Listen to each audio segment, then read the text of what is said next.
Hey, do we all remember when Democrats called Trump a fascist? Fascist. He's a fascist. Fascist. Fascist. Do you think Donald Trump is a fascist? Yes, I do. But then Trump has been elected. The cheers coming up. and then I'm going to work to find common ground with the Republicans on how we can do that. We fought like heck on where our values were assaulted or challenged, and we'll continue to do so. But that does not mean we will not aggressively look for common ground. after yet another most important election of your life, Democrats have neatly tucked away the F word and are, once again, excitedly collaborating with the Trump admin. If this was your first election, I'll tell you right now, this isn't new. It's not the first time we've seen Democrats call out Trump's fascist tendencies for election brownie points before quietly backing his anti-immigrant, pro-business policies once the show's over. And there are 1,000 different explanations for this trend. We could try to understand it by looking at exit polls in specific districts, campaign donations in key races, or by focusing on whatever Fetterman is doing. But I think the best way to understand this comfortable alliance between liberals and the far right actually comes from looking a little farther back at the last 100 years. The last century is full of moments where liberals fall in line behind right-wing dictators. The US pushed fascists into power in dozens of coups. The German center, national, and Christian right parties all folded for the Nazi Party, and so too did the Chilean Christian Democrats line up behind Pinochet. If we want to actually understand this link, though, we'll need to go even further back. Moments like these all came in the last few minutes before far-right leaders took over, and focusing on them makes it seem like liberals are only ever forced into supporting fascism when they have no other choice. And that's just really not true. Liberals kinda love fascism. Not all of it, not always, but they do like what it can do for them. And to really see that, we should start with Brussels in 1920.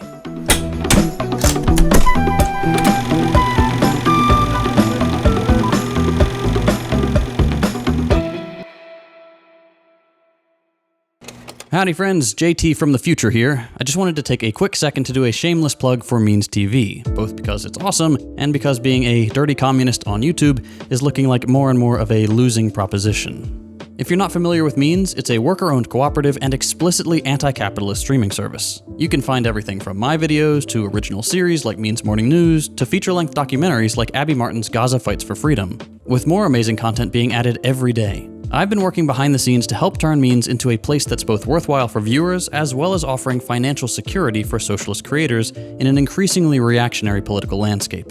Every creator on the platform has a unique link that when anyone signs up using that link, that creator directly benefits from the subscription. I have mine in the description below, but if you really appreciate another creator's work, make sure to use their link instead. All of us at Means are trying really hard to build an alternative media ecosystem that is ideologically dedicated to sharing left-wing perspectives. With Means TV, we're able to say things the way they are. No pulling punches, no beating around the bush to trick the all-seeing eye of the algorithm. Means gives us the freedom to make the content we really want to make and say the things we really want to say. There's even a community forum where creators can engage with each other and fans right on the platform. As a little thank you for watching our channel, if you sign up with our link, or another creator's if you prefer, you can get your first month 20% off. Or for an even better deal, you can opt for the annual plan and get the whole year 20% off. A full year of Means TV will run you less than $90, which is like the cost of a single DoorDash meal these days. Every person who signs up using a creator's link is directly contributing to the financial stability of that channel and the entire cooperative media project. None of this would be possible without the generosity of viewers like you. Means TV is entirely grassroots funded, and it always will be. So if you'd like to help support our work, consider signing up for Means TV using the link below. It really does help the team here at Second Thought and dozens of principled socialist creators across the platform. Thanks for your support. All right, back to the video. World War I completely transformed European politics for a million different reasons. For starters, because of the war effort, most European countries sort of gave up on free market capitalism. They realized their survival couldn't depend on business owners and their profit-first priorities, so governments took over, organizing production, foreign trade, resource allocation, labor markets, bringing tons of private companies into the public's hands, and guaranteeing a new baseline social welfare while also dropping the gold standard to free up government budgets from artificial restraints. They needed to get things done. Surviving the war meant dramatic changes, and those changes actually had some pretty interesting consequences. Not only did they fundamentally undermine the widespread idea that free market capitalism was this all-capable, perfectly functioning system that's in tune with the very essence of human nature, because if it was, why bother with all this stuff? But also, by getting the state explicitly involved and making it super obvious just how much of the economy is just random autocrats calling the shots, governments completely destroyed any idea that capitalism and its hierarchies had anything natural or democratic about them. Instead of the market, you now had a very clear idea of specifically which people were deciding what happened to you.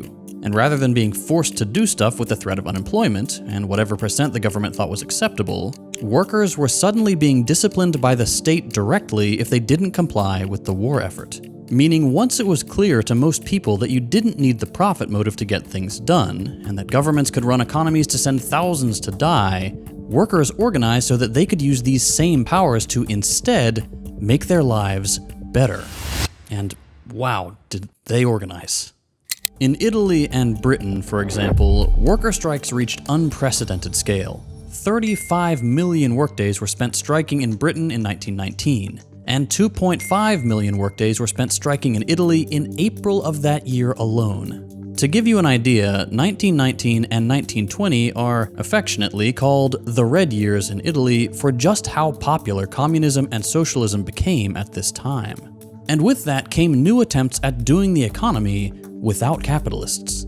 Just like what was happening in the Soviet Union, Italian workers organized in factory councils, managing hundreds of factories and industries like agriculture much more democratically, and turning huge chunks of the national economy away from the profit motive.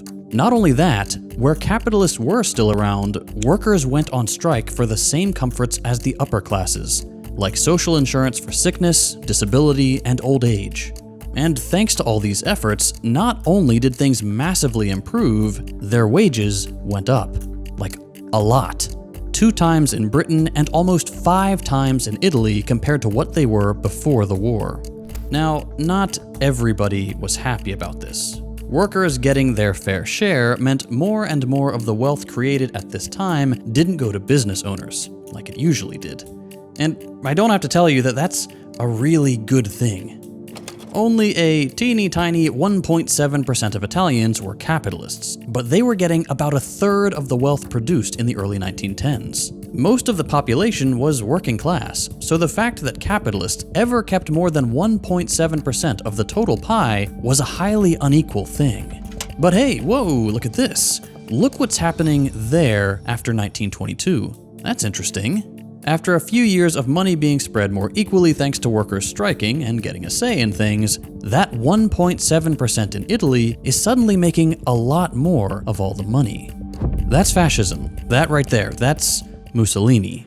Wait, I forgot about Brussels. Shit.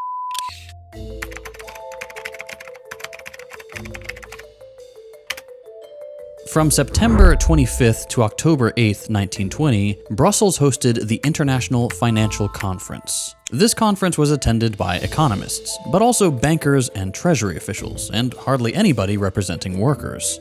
Hailing from countries across Europe, these wealthy technocrats came together to discuss the fact that capitalism wasn't so hot anymore, that it was digging into their profits, and that people were starting to feel just a little too hopeful that their lives might improve as they were getting rid of it in more and more places. They were eager to go back to business as usual, but to quote a financier who attended, "The manual workers were encouraged to expect and do expect some new way of life, some great betterment of their lot. These changes, they believe, can be achieved if the system of private industry is replaced by a sort of government or common ownership. Something that these workers had started proving could actually work." But that's not the point. What sort of a better life were people hopeful for after the war and rationing? According to the report Brussels issued, very basic things like superfluous, excessive consumption of butter and sugar. Basically, the proles were making too many cakes.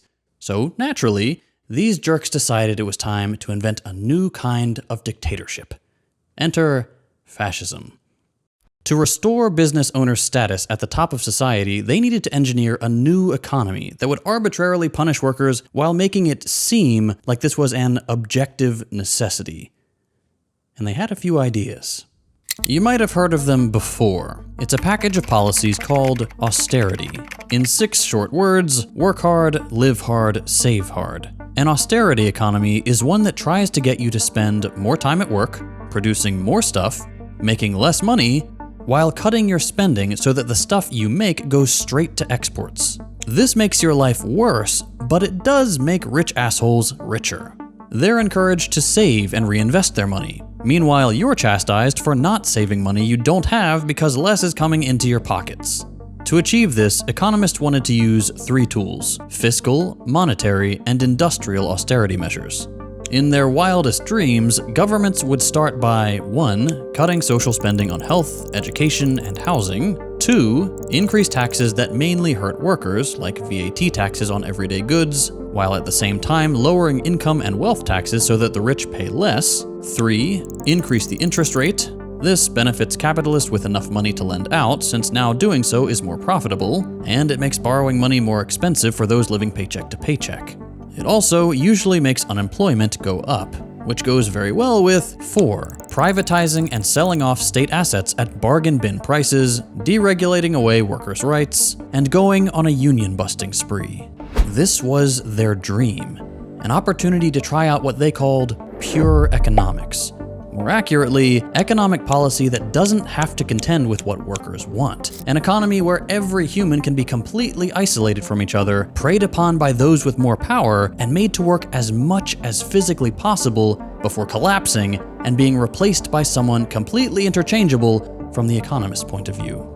Whose dream was this exactly? These guys. Here are 4 Italian economists. 2 of them committed fascists, the other 2 committed liberals. All of them were committed to the same project of pure economics, and when workers got in the way, they felt perfectly comfortable with the dictatorial power it would take to implement and sustain their ambitions. Because the problem is that it's hard to convince people to accept policies that'll make their lives objectively worse. Once austerity is locked in, of course, you don't need to convince anybody anymore. They have no other way to survive than to work inhumane hours, live frugally, and save as much as possible to make it to the next month. But before things run on autopilot, it was going to take a little muscle to get people on board. And that was what Il Duce was for. This is the argument Clara Mattei makes in The Capital Order, the book I've been referencing throughout this video. That was her graph earlier. She's the one who found all those quotes. According to Mattei, fascism wasn't just a fascist project. Historically, fascist parties were never popular with a majority of the population. No, fascism was first and foremost a technocratic project that brought together both the far right and liberals intent on testing out their economic theories to protect the capitalist system from the rising tide of communist support, while making them and their buddies richer. And Mussolini was the guy to deliver on those technocrats' ambitions. Unlike liberal leaders, Mussolini was happy to give these technocrats key roles in his fascist government. Happy to clear the path for them by massacring communists and unionists, and happy to allow their technocratic attacks on the working class to take shape. To illustrate how bad this was, during the fascist years, unions were crushed and workers' salaries were slashed so dramatically that workers' earnings in 1946 fell all the way back to what they were 30 years earlier, in 1911, before those 5 times gains we talked about earlier. And these economists couldn't be happier about it. Pantaleone, one of the fascists, frequently talked about using the fascist stick in an extermination war against the socialists. No surprises there. Fascists are anti-communists. But Ricci and Einaudi, our liberals, were equally enthusiastic about fascist repression. Writing in The Economist, Einaudi applauded their fascist government for stepping in when the worst happened. Meaning by that, the fact that workers who set up councils in factories took the first steps towards replacing capitalism with communist democracy. The purges, executions, arrests, and complete obliteration of communists and socialists and the impoverishment of the Italian working class were applauded and egged on by top liberals looking for a return of excessive capitalist profits. The state changed its priorities to make capitalists richer at workers' expense, limiting its spending to handouts for factory owners while workers slowly starved. Exploitation and unemployment increased, consumption went down, and fascism was there to keep everyone in line with its black shirts and hide that exploitation under the guise of national duty, stoking patriotic fervor to shut up socialist-minded workers.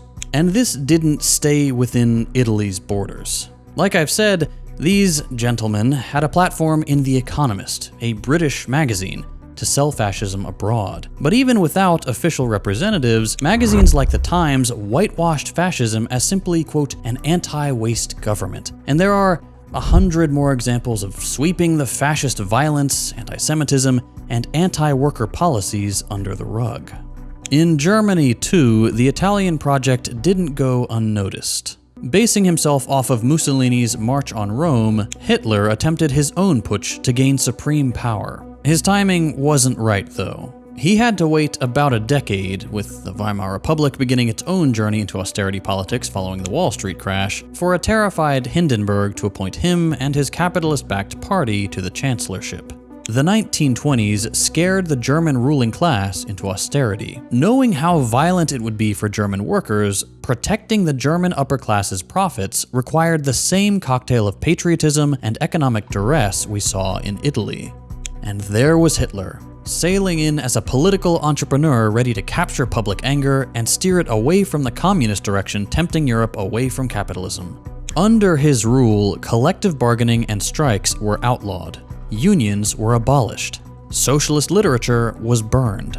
Communists, socialists, anarchists, and trade unionists were imprisoned and executed alongside Jewish people, black people, queer people, Slavs, and the disabled, protecting the system of profit accumulation from the challenge of popular unrest at a horrifying human cost, quashing all democratic hope but delivering capitalists protection. Here's the truth.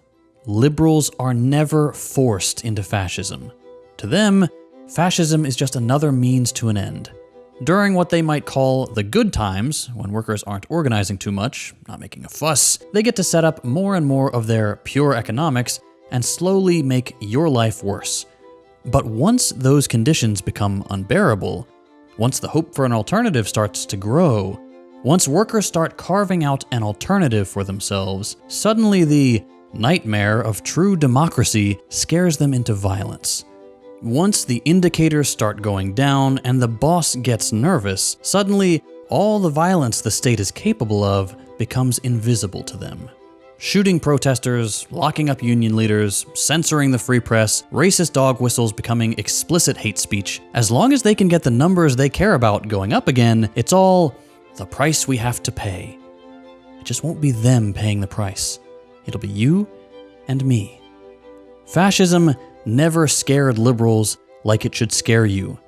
As long as they benefit from the fascism they enable, liberals will never be on our side.